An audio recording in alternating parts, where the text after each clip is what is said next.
皆さんごきげんよう、上川薫です。今回取り上げるのは、日露の間の外交問題について取り上げていきます。現在ロシアでは憲法改正論議が行われています。これは1月にプーチン大統領が憲法を改正するぞという話をし始めてから4月には国民投票にかけるという非常にスピードの速い展開になっています。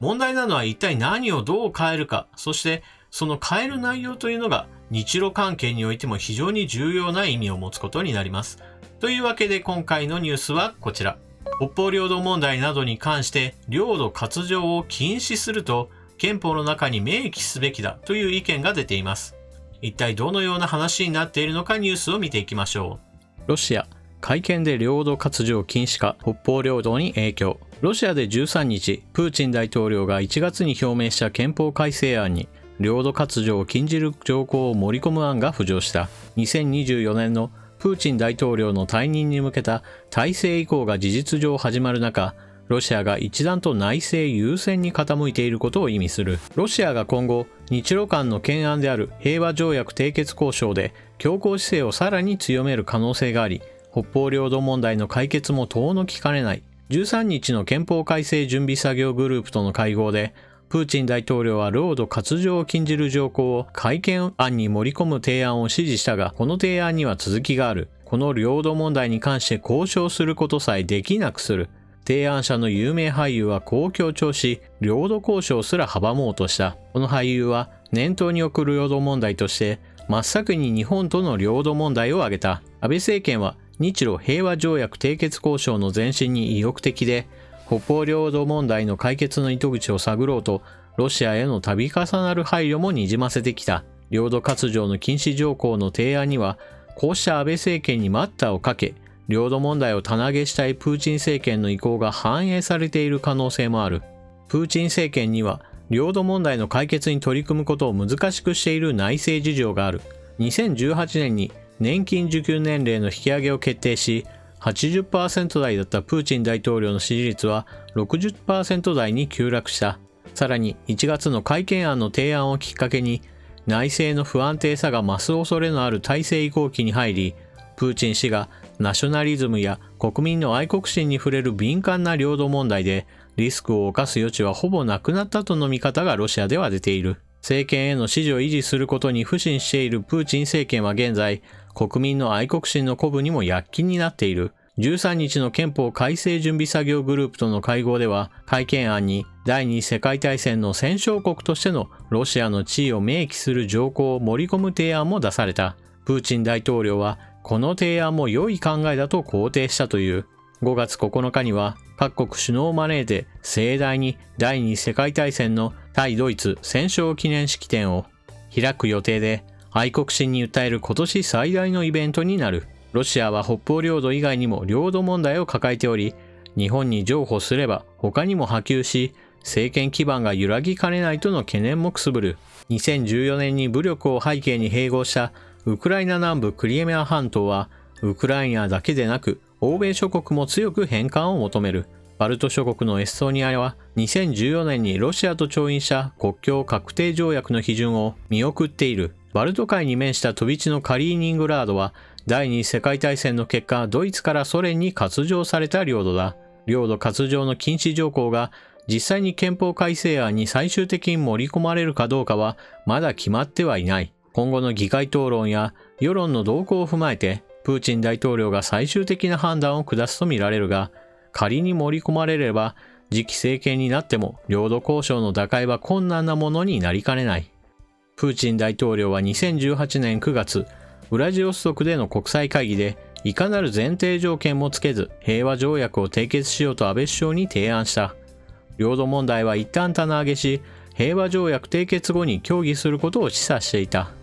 平和条約の締結交渉でロシアは日本に第二次世界大戦の結果、北方領土がロシア領になったと認めることを要求し、駐留する外国部隊の撤退も求めているとされる。だが実は、ロシアの内政事情が北方領土問題解決へのより大きな障害になりつつある。プーチン大統領は2024年にこの大統領の任期が切れます。ですからそれまでに自分のやり残したことなどについては清算する必要があります。しかし、この憲法改正案というのは、今年1月に発表されてから一気に4月に国民投票へなだれ込むという非常に短時間、非常に急ぎすぎているかのようなスケジュールになっています。この記事の中においては、この急ぎすぎている理由というのがあまり明記はされていないように思うのですが、そのために一説ではプーチン大統領の健康不安説なども囁かれています。プーチン大統領は現在67歳、ロシア男性の平均寿命が70歳前後ということを考えると、そろそろ政治家としての浮き際というものを真剣に考えざるを得ないのかもしれません。もちろん一国の指導者ですから、その健康面についての情報というものは最後まで隠し通されるものであり、おそらくこの健康不安説というのもあくまでも推測に過ぎないでしょう。しかし、そのような不安説というものを本当かもしれないと思えるほどに、今回の憲法改正案というのは非常に早すぎる動きになっています。また、プーチン大統領が大統領を辞めた後に別の役職について院政を敷くのではないかという説についても少し疑問があります。というのも憲法改正案の中身では国家評議会というものに権限を強化することが明記されており、その責任者にプーチン大統領がつくことによって院政を敷けるかもしれないという憶測は飛んでいます。ところが、大統領の権限そのものについても強化が図られており、制度上、プーチン大統領が別の役職に就けば、大統領に直接指示を行えるような制度にはなっていないのです。もちろん制度として機能していないからといって、個人的に大統領を陰で操るということは可能でしょう。果たしてそうした制度では保証されない操り人形がうまくいくかどうかというのは誰にもわからないものがあります。さて、プーチン大統領の内政問題によって、もはや領土問題をどうこういじくることは不可能になってきているという記事は確かにその通りです。政権支持率が高くなければ、領土問題について何かを変えるというのは非常に危険なことであり、プーチン大統領としてはこの問題について取り組む理由というものはほぼ存在しないでしょう。そして、とどめとしてこの憲法改正案が通れば、もはや日露の間に外交問題としてこの北方領土問題を取り上げることそれ自体が意味のないものになっています。日本側がいくら北方領土の返還を求めても、ロシアとしてはもう憲法の中で領土割譲は禁止されているということを盾にすれば、もはや絶対に物事は進まないぞという話になってしまうのです。もはやそこには条件をどうこうするといった話は一切通用しなくなります。日本側が領土返還を求めると、相手側が必ず同じように、いやもううちの国の憲法で返すことはないと決まっているんだ。だからこの話はなしね。という、そういったやりとりばかりが永遠と続くことになります。ですから、今回の憲法改正案で領土割譲禁止が明文化されるようなことになれば、残念ながら安倍首相は、この問題について最終的不可逆的にもはや解決しようがないことを確定させてしまった日本の指導者ということになってしまいます。ただ少しばかり私の中には違和感があります。というのもわざわざ明文化する必要などロシアにはなかったはずです。ロシアとしては日本との交渉を続けて、その中において経済協力のようなお金を引き出すようなことを続けていくだけでよかったのです。もしかしたら領土返還するかもねというようなことをちらつかせつつ、お金をどうぞ出してくださいということを延々と繰り返す。別にこの手法自体はロシア伝統ともなっており、日本側がそれに対して、なんとか民間協力などもしますよということを小出しではあるもののお金は出してきたのです。ロシアとしてはもうバッサリと、いやもう憲法で決まっているからこの話はなしねとするのは、利益を引き出せなくなる可能性があり、少しロシアの外交としては自分たちの手足を縛ることにもなるのではないかなと思ってしまいます。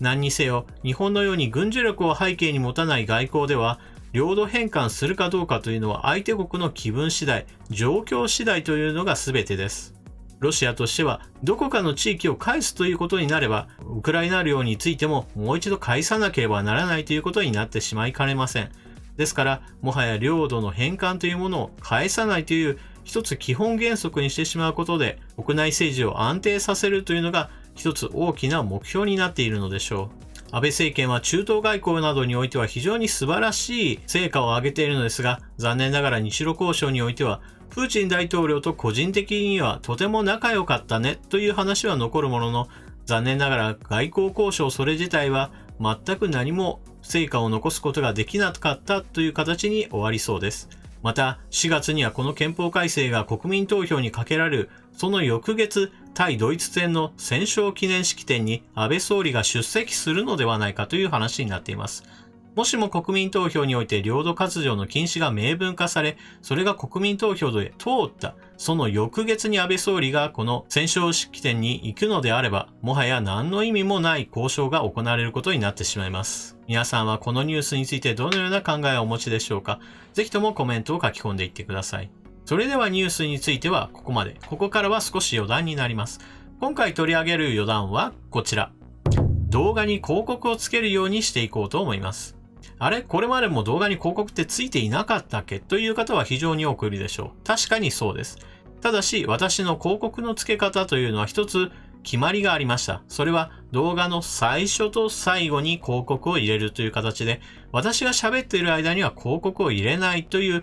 基本ルールを作っていました。これは生放送については、時間が長いこともあって、バンバン入れるようにはしていますが、通常の動画、10分から15分程度の動画については、もう私が話している間については、もう私の話だけがずーっと続いていくというようにしています。これは管理画面で広告をどのように入れるか設定ができるためなので、私自身がもう話している間は入れないでねという設定をすることができたのです。もちろん広告が少ないのですから、その広告収入は少ないものになります。ですが私としては、見ている人にとってまず見やすいのが一番だろうという考えがありました。そのために広告収入が少なくなることについては仕方ないなと思っていました。ところが、この考え方を変える必要が出てきました。それは広告剥がし、広告停止といったものが頻繁に行われるようになったからです。動画を投稿しても、その動画について一切広告がつかないのであれば、それはまさに0円動画です。どのように再生数が上がろうと全く関係がありません。